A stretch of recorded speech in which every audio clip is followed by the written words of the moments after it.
Bonjour à tous, j'aimerais vous présenter aujourd'hui une des nouvelles fonctions de Maxwell 3.1 qui s'appelle l'extra sampling. L'extra sampling. C'est une demande de Naxos sur le forum, donc j'en profite pour vous dire de ne pas hésiter à m'envoyer des emails ou à poser sur le forum vos demandes pour que je fasse des petites présentations de fonctions de Maxwell ou des tutoriaux éventuellement. Si vous avez des idées de tutoriaux, n'hésitez pas. Alors, je reviens à l'extra sampling. L'extra sampling, c'est une fonction qui est arrivée avec la 3.1 qui va nous permettre de pousser certaines zones du rendu. Alors, quand je dis pousser, quand on travaille avec Maxwell, on lui donne un SL, Sampling Level, à atteindre. Et ça, c'était avant, c'était global à toute notre image. Pour ceux qui travaillent déjà avec Maxwell, vous savez que pas tous les matériaux ont besoin du même SL pour être sans bruit, sans grain comme ça. Il y a des matériaux qui répondent assez vite et d'autres matériaux qui ont besoin de plus d'échantillons, plus de sampling level.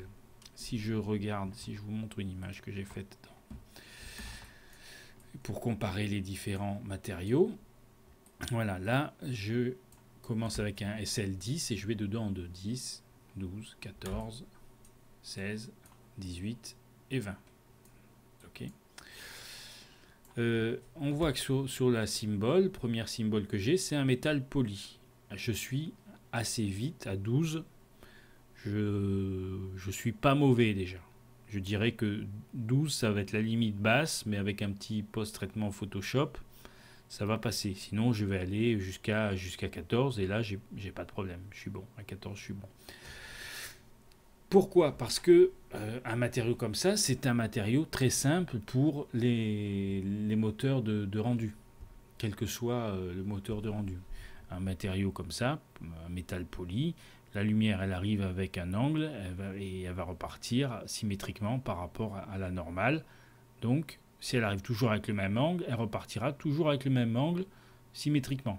Bing, bing, bing. Donc, le moteur de rendu, assez vite, est capable de dire, voilà, la couleur de ce pixel, ça va être un gris avec telle valeur. Ok.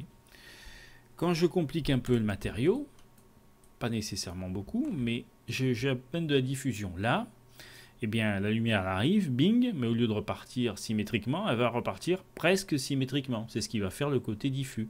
Hop, un coup un peu plus à droite, un coup un peu plus à gauche, et puis donc il va falloir augmenter le sampling level, le nombre d'échantillons qu'on va envoyer, pour avoir quelque chose de propre, d'utilisable. Donc on va plutôt se situer dans des zones comme ça. D'accord ? La même chose pour des matériaux diffus simples, non métalliques, où je vais, pareil, me situer dans des zones comme ça. Quand je combine les deux effets, c'est-à-dire un côté réfléchissant plus un côté diffus, il va falloir également que je monte vers du 16 pour avoir quelque chose d'exploitable. Et après vient le cas des matériaux transparents. Donc là aussi, transparent simple ou transparent avec diffusion, il se passe encore plus de choses. Donc plus il se passe de choses, plus on va avoir besoin de SL. Parce qu'il faut pouvoir analyser tous les phénomènes qui se passent et avoir suffisamment d'échantillons pour en faire une moyenne et dire voilà, la couleur de ce pixel, ça va être telle valeur. Le plus complexe étant le SSS, puisque la lumière elle peut être soit réfléchie, boum, pour nous créer un petit halo en surface, soit elle peut rentrer dans le volume et rencontrer rien du tout, donc là ça va se comporter comme un verre, soit elle rentre dans le volume, elle rencontre des particules, elle s'explose sur les particules et elle est diffusée. Donc là, le SSS, il va falloir envoyer beaucoup d'échantillons pour avoir quelque chose de propre. D'accord ? Donc l'idée de l'extra sampling, c'est de se dire mais pourquoi si j'ai deux zones extrêmes, un métal diffus et puis une partie SSS, pourquoi est-ce que je dois monter le métal à 18-20 alors que ASL 12 il va être bon.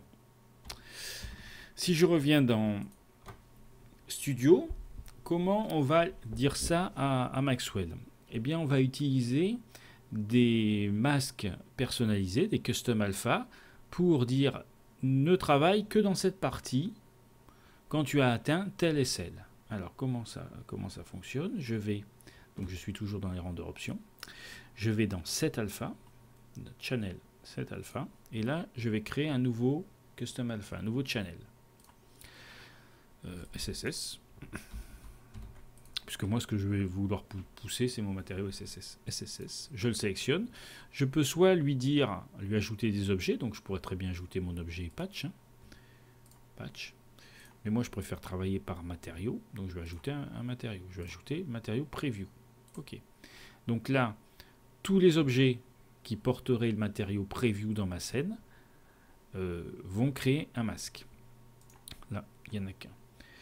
Je remonte dans ma scène, sampling level 5, ok, ça veut dire que tout va monter à 5, et dans extra sampling, je l'active, enable, je lui dis que je vais charger un custom alpha, que je vais monter la zone à 20, et le custom alpha que je charge, bon, bah il n'y en a qu'un, donc ça va, c'est facile, je lui dis que c'est le SSS. Et j'envoie le rendu et ça va pas marcher. Oh, pourquoi ça marche pas? Parce que j'ai oublié de cocher No Custom Alpha Channel Enable cannot do extra sampling. Alors ça, je l'ai fait exprès, vous avez compris, parce que ça m'est arrivé plus d'une fois, donc je souhaitais vous le montrer. Là, il faut pas oublier de cocher Custom Alpha. D'accord? Là maintenant, il va me faire mon rendu, plus mon custom alpha. Puis c'est ce custom alpha qui va utiliser en même temps que le rendu pour faire ma sélection. Ça aussi, c'est quelque chose qui est assez pratique, assez malin, puisqu'en seul rendu, je crée à la fois le masque et le rendu en lui-même. Là, si je fais le rendu, ça va fonctionner.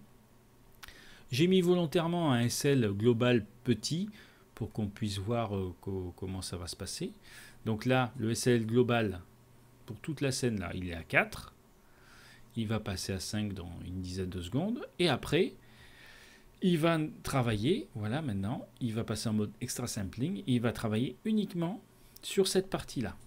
Donc le damier, là, va rester granuleux comme ça. Et maintenant, c'est uniquement sur ma partie SSS que ça va bosser. Donc toute la puissance qui était pour toute l'image, elle est concentrée uniquement sur cette partie. Les petites pastilles, là, R, A, c'est mon masque. Donc je vois qui travaille uniquement sur mon patch. Si je veux afficher ce masque dans mon rendu final, comme ça, je fais un clic droit, Show Extra Sampling Mask, et là, donc en rouge pétant, il m'affiche mon masque, et en couleur normale, il m'affiche là où il bosse. D'accord? En bas, vous voyez, j'ai Zoom, RGB, position SL. Ça, avec le curseur, ça me permet de voir quel est le SL atteint. Donc, si je me balade là dans les zones du damier, je vois que je suis entre 4,97 et 5, il y a du 5,13 là, donc le SL que j'avais demandé, le SL5. Et dans mon patch, là, je vais passer à 10 bientôt. D'accord? SL10 bientôt. Là, comme je vous l'ai dit, j'avais mis volontairement SL5, donc un petit SL pour vous faire la démo. Moi, je mets SL14, ce qui rend pas trop mal sur le damier. Et SL14, SL20 pour mon patch. Par rapport à un SL20 global, j'ai une différence de 2 x 2. C'est-à-dire que je suis donc 2 fois plus rapide avec l'extra sampling. Donc quand on crée ces matériaux, ou même quand on fait ces rendus finaux, ça peut être vraiment très très intéressant d'utiliser cette fonction. Une autre façon d'utiliser cette fonction, là je l'ai utilisé par matériaux, hein, c'est piloté par un custom alpha et lié à un matériau, mais on peut aussi avoir besoin de venir débruiter, on va dire, ou ajouter du SL sur des zones qu'on souhaite définir nous-mêmes. Donc là, on peut venir charger une bitmap. Cette bitmap, alors, c'est sur mon deuxième écran, bougez pas. Donc, je vais charger un damier. Cette bitmap, donc, va piloter l'endroit, la zone où je souhaite pousser mon SL. Alors, là, j'ai chargé un damier, bitmap. bitmap. Donc je veux qu'il aille à SL20. Dans le cas de cette image là, c'est pour la démo, il n'y a pas tellement d'intérêt.